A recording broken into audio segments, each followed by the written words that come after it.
ನನ್ನ ಪತಿಗೆ ಕೆಟ್ಟ ಹೆಸರು ಬರದಿರಲಿ ಎಂದು ಸಿಎಂ ಸಿದ್ದರಾಮಯ್ಯನವರ ಧರ್ಮಪತ್ನಿ ಮೂಡಾ ಸೈಟ್ಗಳನ್ನು ಹಿಂತಿರುಗಿಸಿದ್ದಾರೆ ಎಂದು ಅಬಕಾರಿ ಸಚಿವರು ಆಗಿರುವ ಬಾಗಲಕೋಟೆ ಜಿಲ್ಲಾ ಉಸ್ತುವಾರಿ ಸಚಿವ ಆರ್.ವಿ. ತಿಮ್ಮಾಪುರ್ ಅವರು ಹೇಳಿದ್ದಾರೆ.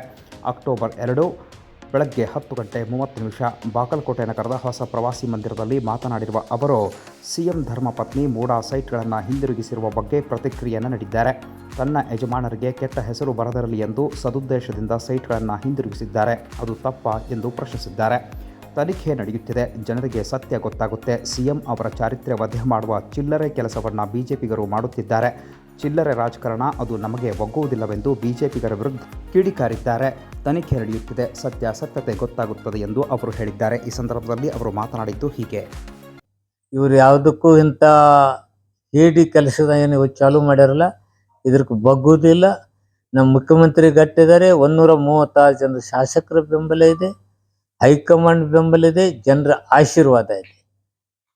ಯಾವತ್ತೂ ರಾಜಕಾರಣದಲ್ಲಿ ಇವ್ರಿಗೆ ಅವಕಾಶ ಕೊಟ್ಟಿಲ್ಲ. ಬಿಜೆಪಿಯವರಿಗೆ ಕರ್ನಾಟಕ ರಾಜ್ಯದ ಜನತೆ ಯಾವತ್ತೂ ಅಧಿಕಾರಕ್ಕೆ ಇವ್ರಿಗೆ ಅವಕಾಶ ಕೊಟ್ಟಿಲ್ಲ. ಹಿಂಬಾಗಿಲಿನಿಂದ ಬರಲಿಕ್ಕೆ ಪ್ರಯತ್ನ ಮಾಡಿದ್ರು. ನಮ್ಮ ಶಾಸಕರನ್ನ ಖರೀದಿ ಮಾಡಬೇಕು, ಅದು ಇದು ಏನೊಂದು ದುರಾಲೋಚನೆ ಹಾಕ್ಕೊಂಡಿದ್ರು.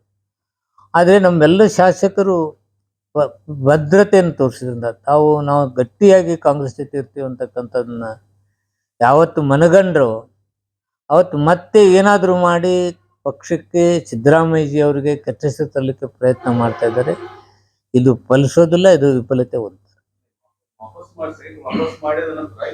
ಇದು ಮುಜುಗುರ ಆಗಿದೆ. ನಾನು ಯಾವುದೂ ಮಾಡಿಲ್ಲ, ನನ್ನ ಗಂಡಿಗೆ ಹಾಕಿದ್ದು ಕೆಟ್ಟ ಹೆಸರು ಬರ್ತಾ ಇದೆ. ಇಂಥ ಆಸ್ತಿನೇ ಬೇಡ, ನಂದೇ ಇರಲಿ, ಅದು ಆಸ್ತಿನೇ ಬೇಡ ಅಂತ ಸದುದ್ದೇಶದಿಂದ ಅವ್ರ ಯಜಮಾನ್ರ ಕೆಟ್ಟ ಹೆಸರು ತರಬಾರ್ದು ಅಂತಕ್ಕಂಥ ಸದಿಚ್ಛೆಯಿಂದ ಅವ್ರು ಮಾಡಿದ್ದಾರೆ.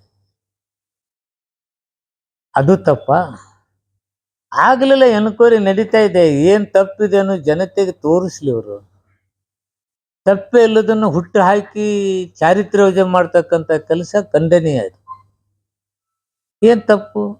ತನ್ನ ಆಸ್ತಿನ ಹೋಗ್ಲಪ್ಪ, ನನ್ನ ಗಂಡಿಗೆ ಏನಾದರೂ ಕೆಟ್ಟ ಹೆಸರು ಬಂದಿತ್ತು, ಅದು ಬರಬಾರ್ದು ಅಂತಕ್ಕಂಥ ದೃಷ್ಟಿ ಇಟ್ಕೊಂಡು ಹ್ಯಾಂಡ್ ಓವರ್ ಮಾಡಿದ್ರು. ಈಗ ಹ್ಯಾಂಡ್ ಓವರ್ ಮಾಡಿದ್ರು, ಅಲ್ಲೇನೋ ತಪ್ಪೈತೇನೋ. ಇಂಥವೆಲ್ಲ ಚಿಲ್ಲರೆ ರಾಜಕಾರಣ ಅದು ಬಿಜೆಪಿ ಅವರಿಗೆ ಹೋಗುದು, ನಮ್ಗಂತ. ಸರ್, ಇವಾಗ